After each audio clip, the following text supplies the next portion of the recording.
श्री शिवाय नमस्तुभ्यम। हर हर महादेव। दोस्तों, आप सभी लोग जानते हैं कि 26 जुलाई 2024 को पड़ रही है शुक्रवार षष्ठी तिथि। दोस्तों, यह जो शुक्रवार है श्रावण महीने में पड़ने वाला सबसे बड़ा शुक्रवार है, क्योंकि यह श्रावण के दिनों में पड़ रहा है, जिसका बहुत ही बड़ा और विशेष महत्व होता है।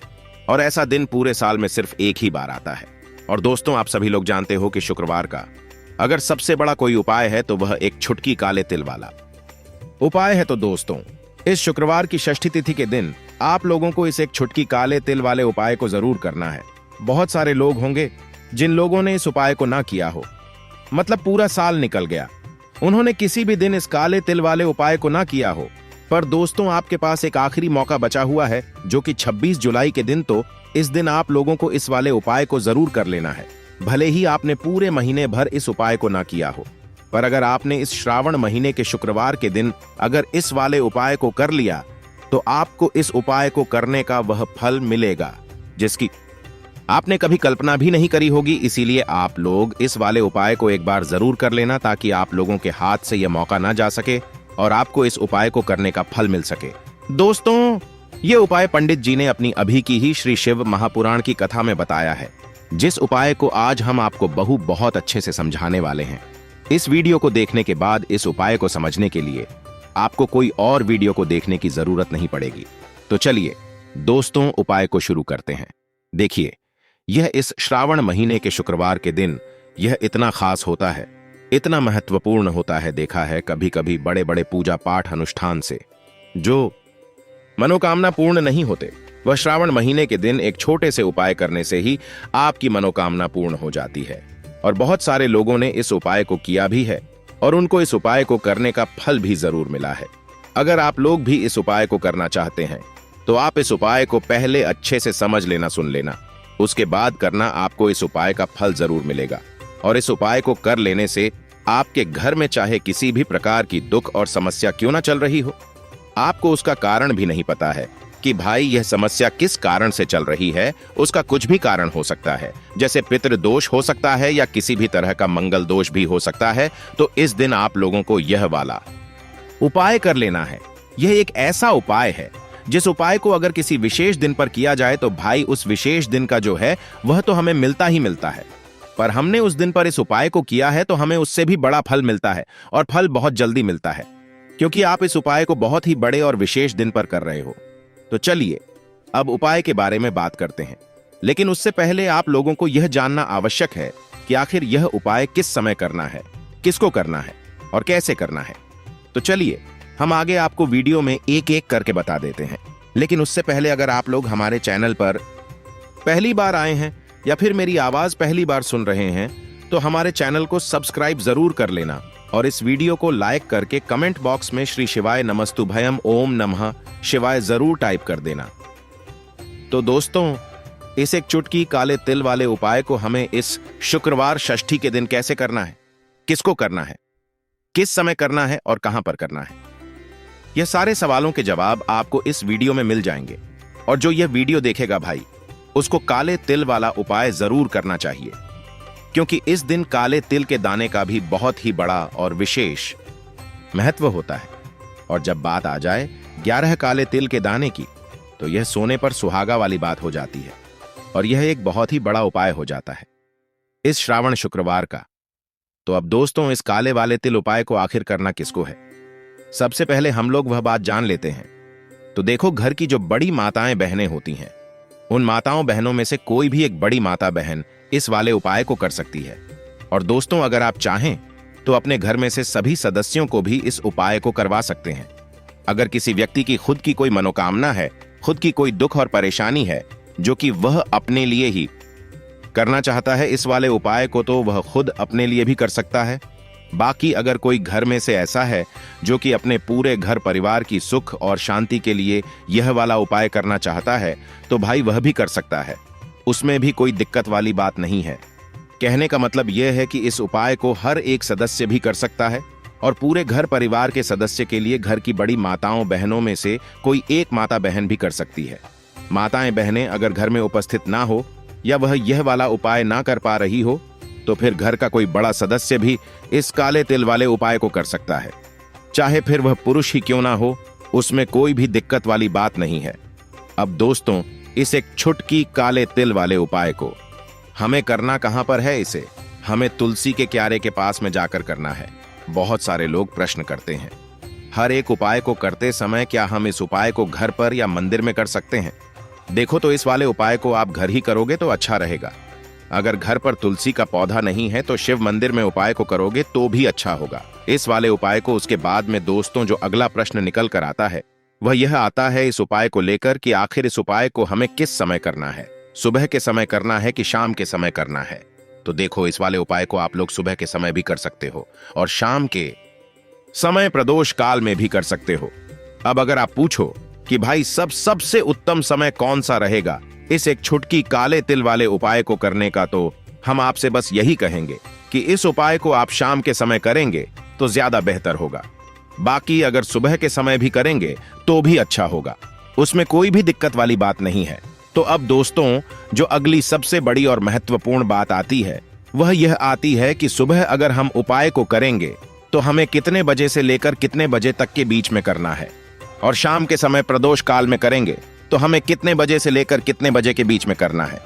तो देखो, सुबह जितनी जल्दी हो सके आप उपाय को करने की कोशिश करना। बाकी अगर किसी कारण वर्ष लेट भी हो जाओ, थोड़ी देर भी हो जाए, तो 10 या 11 बजे तक भी आप उपाय कर लेना, पर 12 बजे से ज्यादा देरी ना हो, ठीक है? इस बात का ध्यान रखना। उसके बाद में दोस्तों, अगर शाम के समय प्रदोष काल की बात करें, प्रदोष काल का जो समय होता है वह शाम के 6 बजे से शुरू हो जाता है। मतलब शाम के 6 बजे से लेकर 7 बजे के बीच का जो समय होता है यह समय प्रदोष काल का समय होता है। पर अभी जो मौसम चल रहा है, इस मौसम में जो है शाम बहुत देरी से होती है, तो आप इस उपाय को 7 या 8 बजे के बीच में भी कर सकते हो। मतलब शाम के 6 बजे से रात 7 बजे के बीच में आप कभी भी इस वाले उपाय को कर सकते हो, उसमें कोई भी दिक्कत वाली बात नहीं है। परंतु शुक्रवार के दिन कोशिश करना कि समय के अंतर्गत ही कर लो। किसी कारणवश ना कर पाओ तो थोड़ा देरी से भी कर सकते हो, आपको उपाय का फल जरूर मिलेगा। तो चलिए बात करते हैं हमारे पहले उपाय की। देखिए, इस उपाय के लिए आपको 2 दीपक लेने होंगे। दोनों ही दीपक आप मिट्टी के भी ले सकते हैं और दोनों ही दीपक आप शुद्ध आटा मड़कन के भी तैयार कर सकते हैं। अब दोस्तों, दोनों ही दीपक के अंदर आपको शुद्ध घी का प्रयोग करना होगा और एक दीपक के अंदर आपको गोल रुई की बाती का प्रयोग करना होगा और एक दीपक के अंदर आपको लंबी बाती का प्रयोग करना होगा। लंबी बाती वाले दीपक के अंदर आप मौली वाला जो धागा आता है कलावा का, उसकी बाती का प्रयोग भी आप लंबी बाती वाले दीपक के अंदर कर सकते हैं। देखिए, 2 दीपक वाला यह चमत्कारी उपाय केवल शुक्रवार की रात्रि में ही किया जाता है, इसीलिए आपको इस उपाय को बहुत ही ध्यान से समझना। इसी के साथ में आपको एक छुटकी काले तिल के दाने लेना है और इसी के साथ में आपको मात्र एक छुटकी हल्दी भी लेनी होगी।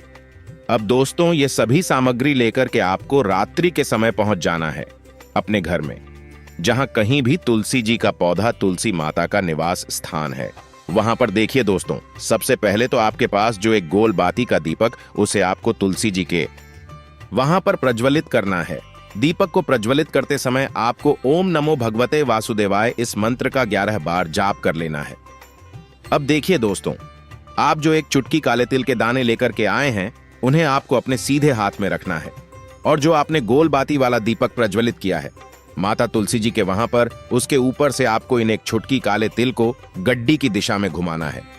आपको अपना नाम और अपनी गोत्र को बोल देना है और फिर आपको इन काले तिल को उससे जलते हुए दीपक के अंदर डाल देने हैं। देखिए, काले तिल भगवान विष्णु के पसीने से उत्पन्न हुए हैं और जब भी हम यह दीपक की रात्रि में प्रज्वलित करते हैं तो इससे हमें हमारे कर्ज में राहत मिलती है, हमारे जीवन में धन प्राप्ति के नए नए मार्ग खुलते हैं। हमारा अगर कोई भी कार्य रुका हुआ है तो वह भी परिपूर्ण होता है। देखिए, गोल बाती का जो दीपक है, विशेषकर हम माता तुलसी के वहां पर भगवान विष्णु और माता लक्ष्मी के निमित्त प्रलित कर रहे हैं। इस प्रकार से आपको यह दीपक प्रज्वलित कर देना है। अब जो आपके पास लंबी बाती का दीपक है, एक छुटकी हल्दी है, तो इससे आपको लेकर के पहुंचना है अपने घर के मंदिर में। आपके घर के मंदिर में माता लक्ष्मी की जो भी प्रतिमा ही मूर्ति है, उनके सामने सबसे पहले तो आपको यह लंबी बाती का दीपक रखना है। फिर आपको दीपक को प्रज्वलित कर देना है। दीपक को प्रज्वलित करते समय आपको ओम महालक्ष्मी नमः इस मंत्र का जाप करते रहना है। अब दोस्तों, आपके पास जो एक छुटकी हल्दी है उसे आपको अपने सीधे हाथ में रखना है और इस एक छुटकी हल्दी को आपको उस दीपक के ऊपर से 11 बार घड्डर महालक्ष्मी नमः मंत्र का जाप करते रहना है और इस एक छुटकी हल्दी को आपको उसे दीपक के अंदर डाल देना है। देखिए, एक चुटकी हल्दी वाला जो दीपक है आपके जीवन से दुर्भाग्य को समाप्त करता है। माता लक्ष्मी की आपको कृपा प्राप्त करवाएगा, धन प्राप्ति के आपके जीवन में नए नए मार्ग बनाएगा। देखो, अगला उपाय है, वह भी बहुत ज्यादा खास है। तीनों उपाय को आप जरूर सुनना, क्योंकि जो आपको अच्छा लगे वह उपाय आप कर सकते हैं। देखिए, इस उपाय के लिए आपको 2 हरी इलायची लेनी होगी।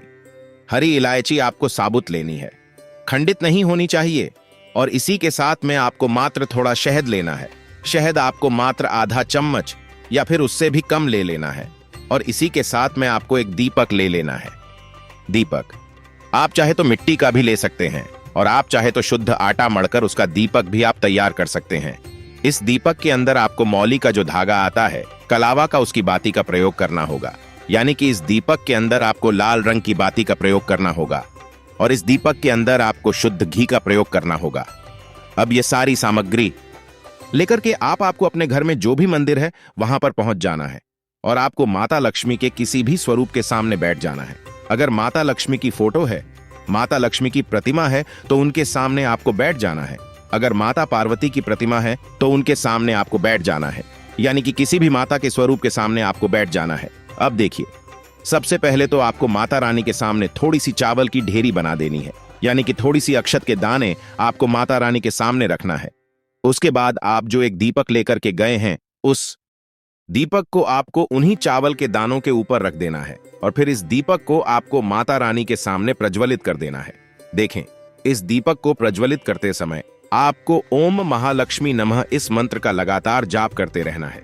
दीपक को प्रज्वलित करने के बाद आप जो 2 हरी इलायची लेकर के गए हैं उसमें में से एक हरी इलायची को तो आपको उसी दीपक के अंदर डाल देनी है और वहीं पर आपको कम से कम 21 बार ओम महालक्ष्मी नमः इस मंत्र का जाप कर लेना है।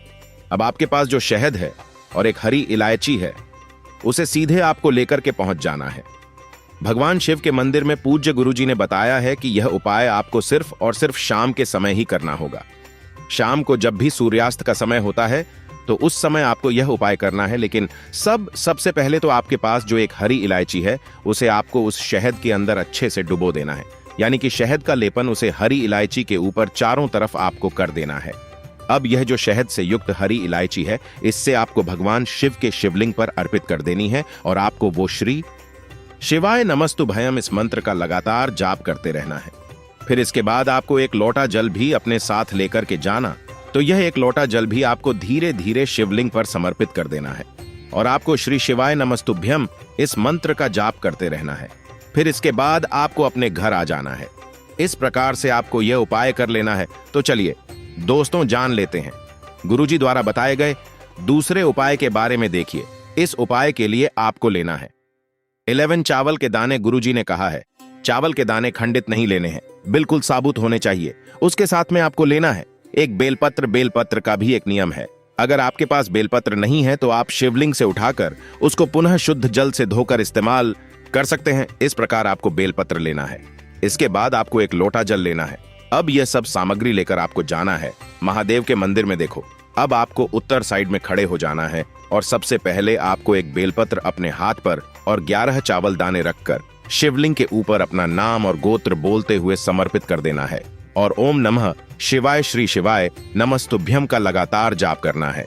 अब आपको जो एक लोटा जल साथ में लेकर आए थे उसे धीरे धीरे बेलपत्र और चावल दाने के ठीक ऊपर आपको समर्पित करते जाना है और शिव पुराण के मूल मंत्र श्री शिवाय नमस्तुभ्यम का 11 बार जाप करना है और अपनी मनोकामना बोलते जाना है। देखो, बस छोटा सा उपाय करना है, देखना एक दिन आपके सब काम बनने लग जाएंगे। गुरुजी का बहुत ही विशेष उपाय है।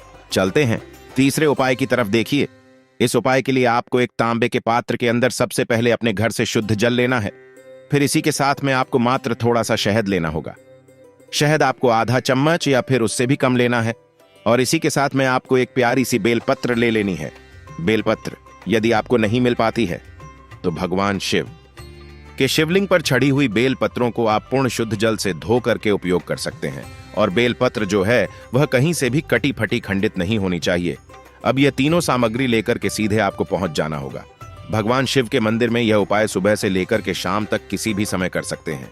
देखिए, सबसे पहले तो आपके पास जो शहद है उससे आपको अपने सीधे हाथ की चींटी उंगली के जो पास वाली उंगली होती है, अनामिका उंगली, उसमें थोड़ा सा शहद आपको लेना है और इससे फिर आपको शिवलिंग पर, जहां माता सुंदरी का स्थान होता है, वहां पर आपको ओम का निर्माण करना है। लेकिन जलाधारी के बिल्कुल बीच में जो स्थान होता है उससे माता अशोक सुंदरी का स्थान कहते हैं और इसी स्थान पर आपको शहद से ओम का निर्माण करना है। अब दोस्तों, आपके पास जो एक बेल पत्र है उससे आपको अपने सीधे हाथ की हथेली पर रखना है और महादेव से आपको अपनी वह विशेष मनोकामना, आपके जीवन में जो भी संकट चल रहे हैं, जो भी समस्याएं चल रही हैं, जो भी जीवन में दुर्भाग्य बना हुआ है, आप अपने किसी भी कार्य में सफल नहीं हो पा रहे हैं, तो जिस भी प्रकार की आपकी समस्या है उसे दूर करने के लिए आपको महादेव से प्रार्थना कर लेनी है।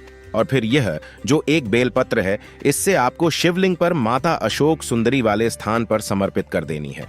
देखिए, जहां पर आपने ओम का निर्माण किया है उसी के ऊपर आपको यह बेलपत्र भी समर्पित कर देनी है। देखिए, बेलपत्र की चिकनी साइड का हिस्सा शिवलिंग से स्पर्श होगा और इसकी जो डंडी है वह आपको जलाधारी की ओर रखनी है। पत्ती वाला भाग शिवलिंग की तरफ रहेगा। इसी प्रकार से आपको यह बेलपत्र समर्पित कर देनी है। अब दोस्तों, आपके पास जो एक जल का पात्र है उसमें से थोड़ा सा जल तो आपको बेलपत्र की जो आगे वाली पत्ती है उस पर आपको समर्पित करना है और आपको श्री शिवाय नमस्तुभयम इस मंत्र का जाप कर लेना है।